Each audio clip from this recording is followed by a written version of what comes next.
Dear parents, आज की कहानी बनेगी आपकी जुबानी।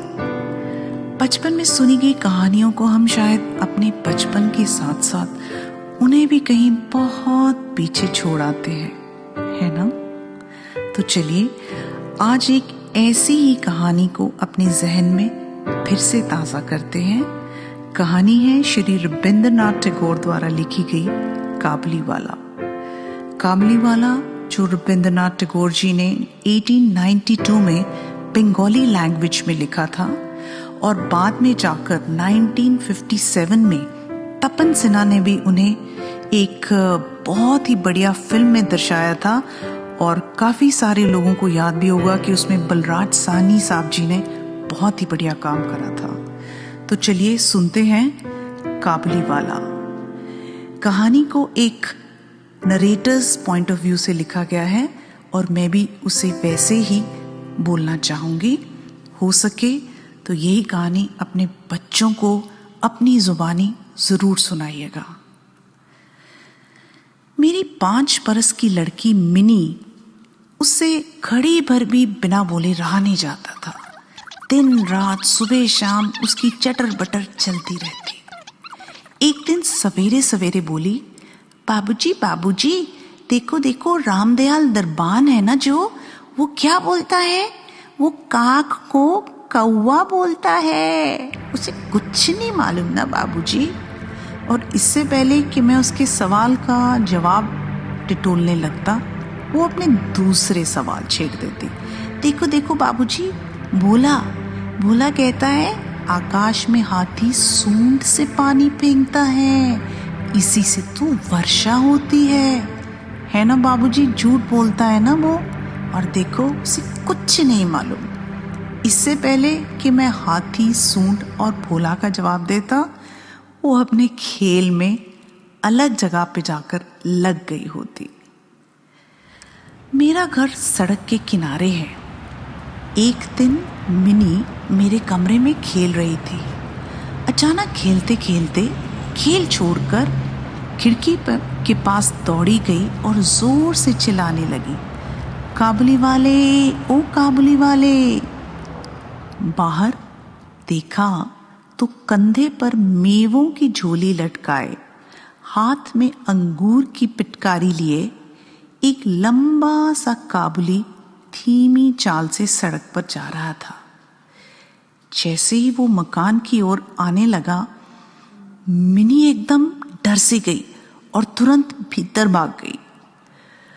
उसे डर लगा कि कहीं काबुलीवाला उसे पकड़ कर ना ले जाए। उस समय अक्सर माँ और दादी बच्चों को ये कहकर डराया करती थी कि काबुलीवाला की झोली में बच्चे हैं जो कि उसने गली गली से उठाए हैं। तो उसके मन में ये बात बैठ गई थी कि काबुलीवाले की झोली के अंदर तलाश करने पर उसे भी शायद 2-4 बच्चे मिल सकते हैं। काबुलीवाले ने मुस्कुराते हुए मुझे सलाम किया। मैंने मिनी के मन से ये डर दूर करना काफ़ी उचित समझा और इसलिए उसे अपने पास बुलाया। काबुलीवाले ने झोली में से उसी समय किशमिश और बादाम निकालकर मिनी को देना चाहा, पर उसने कुछ नहीं लिया। डर के मारे वह अपने पिता के घुटनों से चिपट गई। अब कुछ दिन बाद किसी जरूरी काम से मैं बाहर जा रहा था, तो इस हादसे को हुए कुछ दिन हो गए थे।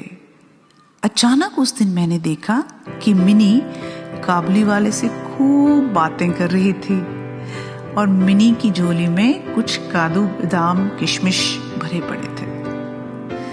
अभी बाद में इधर उधर पूछताछ करने से पता चला कि काबुलीवाला प्रतिदिन घर आता था।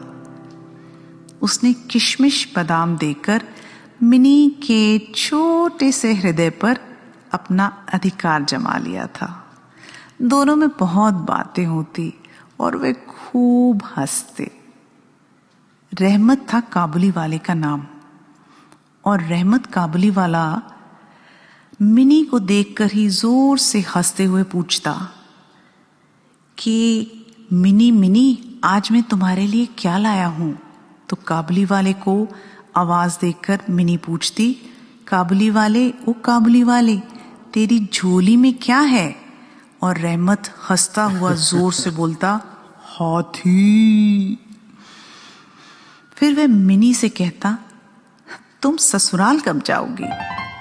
अब इस समय मिनी बहुत छोटी थी और ससुराल का मतलब भी नहीं समझती थी, तो इसलिए वह पलटकर रहमत से पूछती, तुम ससुराल कब जाओगे?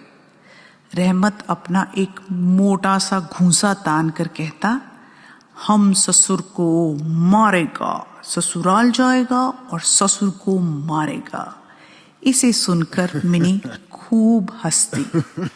दोनों की दोस्ती काफी गहरी होती गई दिनों के साथ साथ। फिर एक दिन हुआ ऐसे कि सवेरे सवेरे मैं अपने कमरे में बैठा हुआ कुछ काम कर रहा था।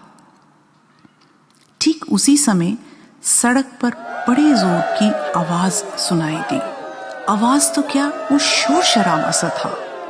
देखा तो रहमत को 2 सिपाही बांधकर हथकड़ी लगाकर लिए जा रहे थे। रहमत के कुर्ते पर खून के दाग थे और सिपाही के हाथ में खून से सना हुआ एक छुरा।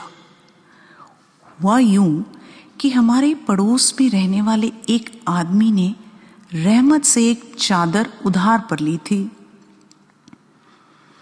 उसने कुछ रुपए उसे वापस करने थे, जो कि उसने काबुली वाले के मांगने पर साफ इनकार कर दिया। बस इसी पर दोनों में बात बढ़ गई तो हाथापात हुई और फिर काबुली वाले को गुस्सा आया और उसने गुस्से में उसे छुरा मार डाला। इतने में काबुली वाले, ओ काबुली वाले कहती हुई मिनी घर से बाहर निकल कर आई और रहमत का चेहरा मानो क्षण भर के लिए खिल उठा और फिर उसी समय उसके जहन पर, उसके दिमाग पर उसकी प्रेजेंट सिचुएशन जैसे एक फिल्म बनकर रह गई हो।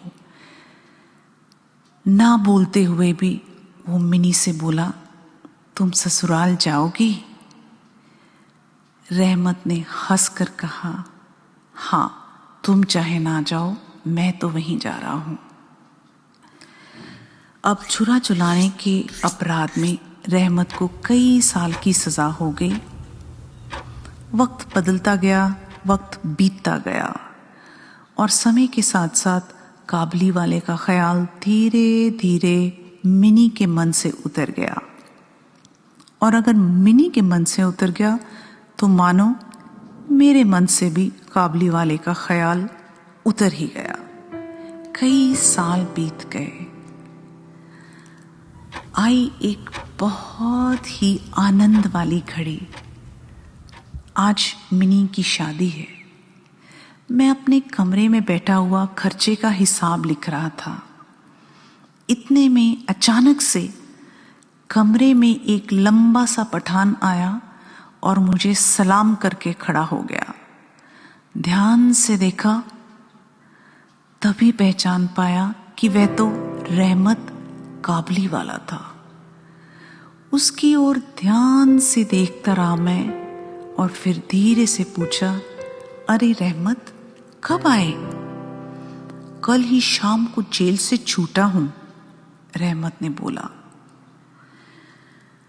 जेल का नाम सुनते ही मुझे अपने घर में हो रही शादी का ख्याल एकदम से आया। तो मैंने रहमत को मुड़कर बोला, आज घर में एक जरूरी काम है, फिर कभी आना। ये सुनकर रहमत काबुली वाला उदास हो गया, पलट कर जाने लगा। फिर दरवाजे के पास रुककर बोला, साहब, अगर छोटी बच्ची को देख लेता तो। अब मुझे उसकी हालत का कुछ अंदाजा आया। शायद काबुली वाले के दिमाग में, उसके विश्वास में अभी भी मिनी एक छोटी सी 7-8 साल की बच्ची थी। मैंने उसे टालने की कोशिश करी। बोला, बहुत काम है, आज उससे मिलना ना हो सकेगा। ये सुनकर वह कुछ उदास हो गया और सलाम कर कर कमरे से निकलने लगा। मुझे कुछ बुरा लगा और मैं सोच ही रहा था कि उसे वापस बुलाऊं। इतने में काबली वाला स्वयं ही लौट आया और बोला, ये थोड़ा सा मेवा बच्ची के लिए लाया था, दे दीजिए।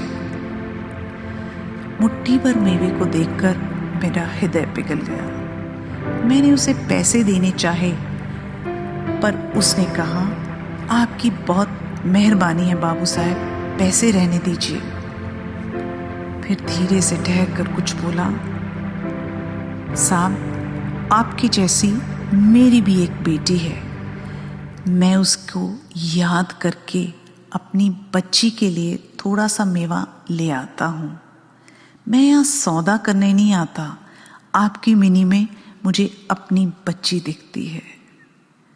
उसने कुर्ते की जेब में हाथ डालकर एक मैला कुचैला मुड़ा हुआ कागज का टुकड़ा निकाला और बड़े यत्न से उसकी चारों तह खोलकर दोनों हाथों से उसे फैलाकर मेरे मेज पर रख दिया।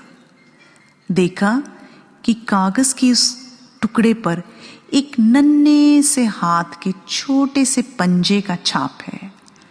हाथ में थोड़ी सी कालिख लगाकर कागज पर उसी की छाप ले वह उसे घूम रहा था। देश विदेश उसी की छाप ले घूमता रहता। अपनी बेटी की इस याद को छाती से लगाकर रहमत हर साल कलकत्ते के गली कूंचों में सौदा बेचने के लिए आ जाता।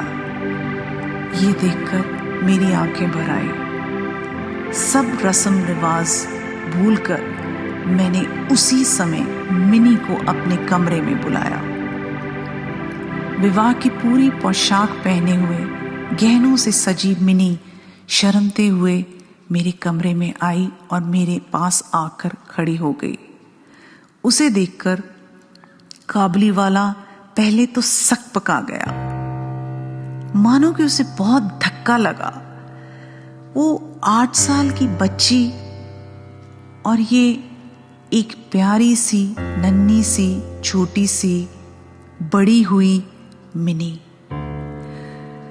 उससे पहले जैसी बातचीत करते हुए बिल्कुल न बना। धीरे से अपने शौक को दबाकर हंसते हुए वह बोला, अरे मिनी, आज तो तू सच में सास के घर जा रही है क्या? मिनी अब सास का मतलब समझती थी। मारे शर्म के उसका मुंह लाल हो गया और वो तुरंत कमरे से भाग गई। मिनी के चले जाने पर एक गहरी सांस लेकर रहमत जमीन पर बैठ गया। उसकी समझ में ये बात एकाएक स्पष्ट हो गई थी कि अब उसकी भी बेटी बड़ी हो गई होगी। इन 8 वर्षों में उसका क्या हुआ होगा? कौन जाने वो किस हाल में होगी, कैसे होगी, उसे याद भी करती होगी कि नहीं, उसे पहचानेगी भी या नहीं। ये देखकर मैंने कुछ रुपए अपनी अलमारी से निकालकर रहमत के हाथ में दबाकर उसे बोला, जाओ रहमत, अपनी बेटी के पास अपने देश लौट जाओ। तो ये थी कहानी काबली वाला बाय रविंद्रनाथ टैगोर जी। कहानी को सुनिए, कहानी को ताज़ा कीजिए और हो सके तो अपने बच्चों को ज़रूर सुनाइएगा। मिलते हैं फिर से एक नई कहानी के साथ।